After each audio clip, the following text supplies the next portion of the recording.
So what are we drinking today? This is I am drinking the Art of Whiskey. the Art of Whiskey. Goes with the art of wishing. Yes, it does. I'm on the fourth whiskey, which is why I can't brain today. It's fine. I'm on the I wish I were drinking. The wishful drinking. Wishful drinking. It's lemonade. Pat. But it's pink lemonade. Yeah, so it's pink. lemonade. It goes fine. with the thing. This is our very special guest, other Lindsay. So Lindsay Ribar, who is a young adult author with Penguin, and she's released one book, her paperback of which is coming out the second week of June. That is The Art of Wishing. Ta-da. And her second book, The Fourth Wish, is coming out in July. It's so pink. And also, she is an agent with Brain. Sanford J. Greenberger Associates. She's a literary agent, so we'll talk a little bit about what the market for all you crazy kids who are looking to break in. So anyway, The Art of Wishing. Give us the elevator pitch. The Art of Wishing is about a high school senior, amateur singer-songwriter, and professional control freak named Margot McKenna, who falls in love with a high school sophomore amateur photographer and professional genie named Oliver Parrish. And she discovers that she is the only person who can save her brand new genie boyfriend from his evil genie ex-boyfriend. Yeah. There's a stigma with paranormal romance. There's a lot of tropes, and as someone who is intelligent and educated and very well read. You heard it here first. Just basically perfect. Yeah. Well, she is a Lindsay, so. Well, that's true. There's How did you reconcile that with the negative stigma? Well, I think a lot of the negative stigma comes from the fact that there is this idea, I couldn't tell you where it came from, that all paranormal romance heroines, we're talking about specifically the kind where it's human girl, supernatural boy. There's this thing where the human girl always has to be this beaten down beta female who is just looking for a super duper powerful guy to come in and probably save her from some evil that wouldn't exist if he hadn't come into her life in the first place. But I kind of wanted to turn that specifically on its head. I wanted a kind of thing where not only is it the girl who saves the boy at the end, spoilers, it is kind of her that is in control of the relationship from the beginning. So not only is she the sort of alpha personality-wise, but she is inherently the alpha of the relationship because she is his master. And that comes with its own set of problems, and I had a lot of fun dealing with those. Mm-hmm. So genies, by their very nature, offer that opportunity as opposed to, vampires or Cthulhu. Yeah. What are you talking about? Well, a lot of those things that we ended up parodying were somewhat subverted in yours. I think more in the second one. Definitely more in the second one. And Since that was the one that really deals with the implications of this, dynamic, this master-slave magic. And the interesting thing about it, you have the male genie who is in the subservient role, but in the second one you have female genie. Mm-hmm. And female genie being put in that role raises all kinds of other questions, questions that come down to sexual assault and consent and things that go really extreme. And having your male genie also be bisexual is something else that was really interesting. So yeah, at the end of the first book, she makes a fourth wish to save Oliver, which means that she is trading her human life for another wish. She becomes a genie, and she knows, in theory, what that means going into it, being a shapeshifter, being bound to a master, but only when she actually tries to do the shape-shifting herself does she actually understand what that means. And there's a point where, spoilers, she turns into a boy for a very specific reason. And she has a moment where she's like, well, I still feel like a girl, but I'm in a costume. So I got to bring up sort of the difference between sex and gender that way. These discussions of sex and gender and sexuality, how do you feel that you're fitting into that and with the changing ways of the market? I think the market is definitely changing for the better. Every agent I know and every editor I know is actively looking for more LGBT characters where it's not just coming out 101, like, oh shit, I think I'm gay. Mm-hmm. I have to come out to my parents. How do I do it? And the entire plot is about that. And don't get me wrong, those definitely have their place. and they're important books, but there are so many of them at this point. It's equally as important to show people who live outside the privileged norm, and just show them living their lives and having, bigger problems than how to come out to your parents. Yeah. I feel like I don't know how much you'd consider the Twilight parallel with the I become the thing for my boyfriend. Yeah. Was that intentional, or because I know like a lot of the second book, and thank God, was kind of exploring the repercussions of that. So what was that modus operandi? So yeah, she's coming from a place where she has everything that she could logically want, but she has never been impulsive about anything, and she's never been emotionally stimulated to the point where she wants to do something for someone else instead of for herself. It's about the kind of person that she thinks she is choosing to be. It's a little bit about wanting to stay with Oliver, but it's mostly about trying to redefine herself. And in book 2, that doesn't mean at all what she thinks it means when she actually does it. So she's this alpha female character. She's the one in control, and then in book 2 she finds herself in the beta position. Exactly. For eternity, essentially. Not even just the rest of her life, because now she's an immortal genie. And because I had established her specifically as an alpha female kind of in reaction to all those like Twilights and Twilight knockoffs. So, what's the most interesting thing you can do to a character who is so comfortable in their own life? Give them the most uncomfortable life position that they could possibly ever deal with and watch them deal with it. So, I mean, Oliver, the genie boyfriend, is kind of a natural submissive. He's the ultimate beta male. He loves people giving him orders in every sense of the word. She's going through all of these questions of, how do I deal with being bossed around? Do I or do I not get to punch people in the face when they do things I don't like? And he doesn't really understand why it's not as easy for her as it is for him. Because what you were just saying kind of reminded me, I want to talk a little bit about like process. You identify as what they call the pantser, meaning you don't outline. Right. And she and I are very, very adamant outliners. Is that Vogue? Why? that's my outline organized into a nice box. Yes, must have like skeleton in place. Yeah, totally. Like Well, wire I mean, I know you like reinforced. skulls. So I work from the bones up. this does not shock me. Pantser means you write by the seat of your pants, by the way. That's what pantser means. Yes. I tried to outline the second book because I sold it on proposal, which meant that I didn't really do a traditional outline, like a chapter by chapter thing, but I did a list of things that might vaguely happen at some point or another, more or less, in book 2.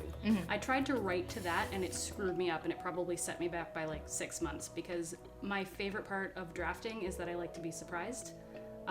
There are points that I know I will hit usually. Sometimes they change, sometimes they don't, but when my characters discover something, usually the thing that makes the plot happen, I want to be surprised right along with them.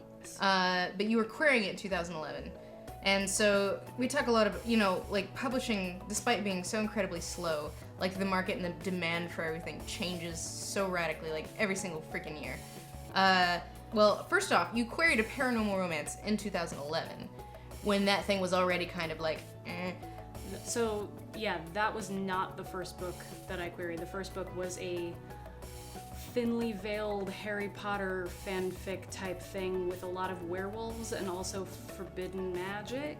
There was actually no kissing in my book, unless you count the adult's backstory, which I was trying to pull off Prisoner of Azkaban. It didn't work, surprisingly. So you queried that and it didn't sell, and then you, when Art of Wishing came around, you were querying that. Yeah, so this one I queried, I want to say 20 or 30 agents, and I got no's across the board, including from Brenda Bowen, who works across the hall from me and is currently my agent. And I was just sending out wave after wave of queries, and eventually I got sick of it because I was sick of the book. And I also had this new idea that was, genies, yay!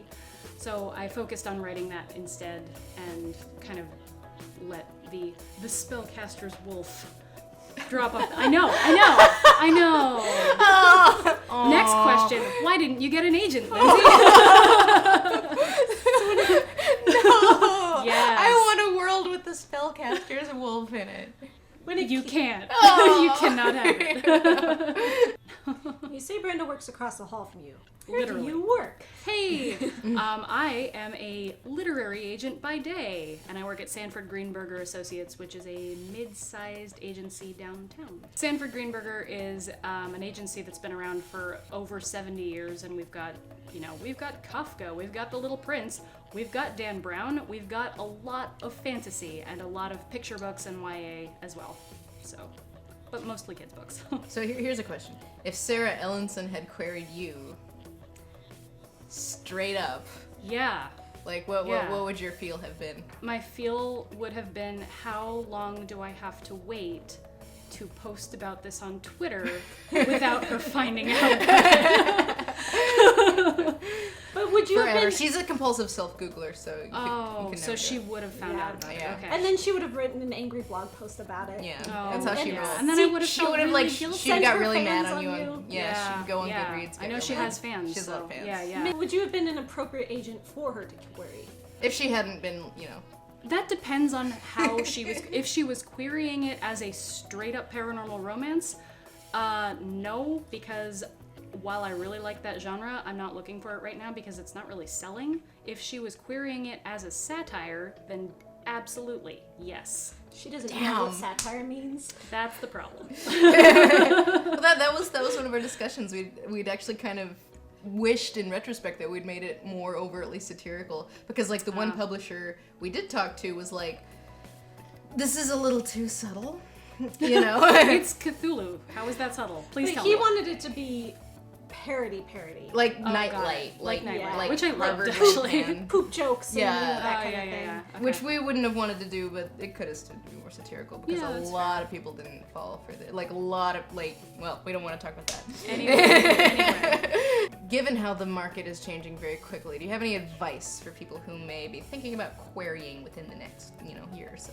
Yes, don't write to the market because as a reader, what you're seeing published yesterday are titles that sold usually 1 to 3 years ago. It is impossible to write to the market because once you're done with your awesome idea that you ripped off from Publishers Marketplace yesterday, it'll be a month, 6 months, a year from now, and that trend will already be over. So write what you love. Write the book that you want to read. So the Fourth Wish comes out in July. It comes out on July 31st, which is Harry Potter's birthday, which is pretty Perfect. much the only reason I remember my own pub date. What?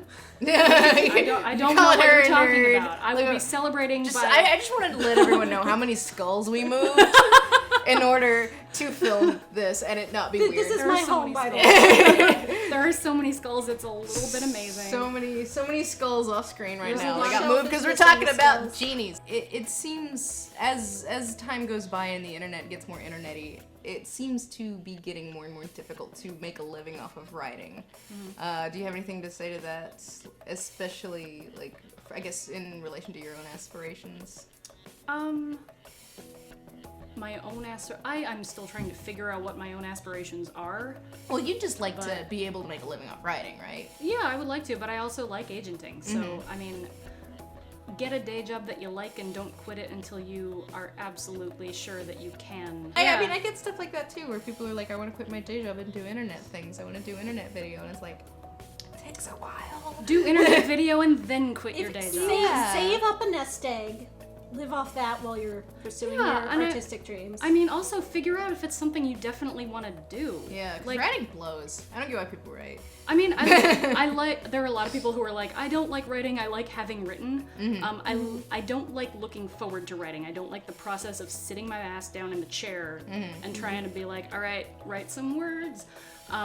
But once I'm actually in the zone, it's fun.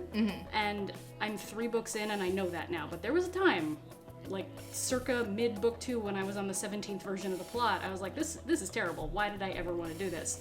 But I'm kind of over the hump now, and I know I want to do it. But I mean, there are definitely people who write 1 book and they're like, great, I wrote a book, and now I'm gonna move on to something else. So, if you are the type of person that would like would like Twilight in theory if it wasn't so fucking problematic and want to see Really? Yeah, I like Twilight in theory before I actually read the book. And then I read the book and I was like, wow, there's no plot until page 350. I know, and then the plot Literally. shows up and it had not been foreshadowed at all. The plot showed up and I was like, oh, plot, that's too bad. There is definitely some abusive shit that goes on, not between the main couple in the second book, but it's handled appropriately. Well, no, I feel like I think so. I do think that it was shades of gray, such as it were.